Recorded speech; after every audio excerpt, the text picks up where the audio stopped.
নতুন প্রজন্মের পাশাপাশি মুক্তিযোদ্ধা পরিবারের সন্তানদেরও মুক্তিযুদ্ধের সঠিক ইতিহাস জানানোর আহ্বান জানিয়েছেন মুক্তিযোদ্ধা মন্ত্রী আকম মোজাম্মেল হক। শহীদ জননী জাহানারা ইমাম স্মৃতি জাদুঘরের হস্তান্তর অনুষ্ঠানে তিনি এ আহ্বান জানান। রাজধানীর এলিফ্যান্ট রোডের শহীদ জননী জাহানারা ইমাম স্মৃতি জাদুঘরটি এখন থেকে জাতীয় জাদুঘরের ব্যবস্থাপনায় পরিচালিত হবে।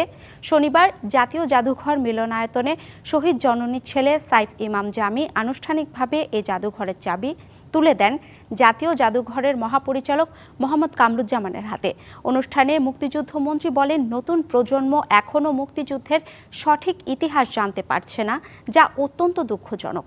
সংস্কৃতি মন্ত্রী শহীদ জননী জাহানারা ইমামের লেখা ৭১-এর দিনগুলি শিক্ষা প্রতিষ্ঠানে পড়ানোর আহ্বান জানান। অনুষ্ঠান শেষে অর্কেস্ট্রা সঙ্গীত ও ৭১-এর দিনগুলি থেকে পাঠ করে শোনানো হয়।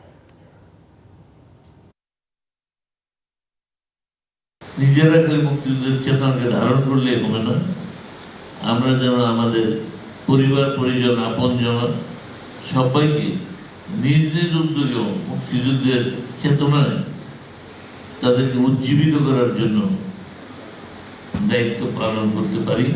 সকল শিক্ষা প্রতিষ্ঠানে ৭১-এর দিনগুলো যেন পড়ানো হয় এবং আজকে যে জাদুঘর আমরা উদ্বোধন করলাম এইখানে যেন ছাত্রছাত্রীদেরকে নিয়ে এই জাদুঘরে যাওয়া হয়।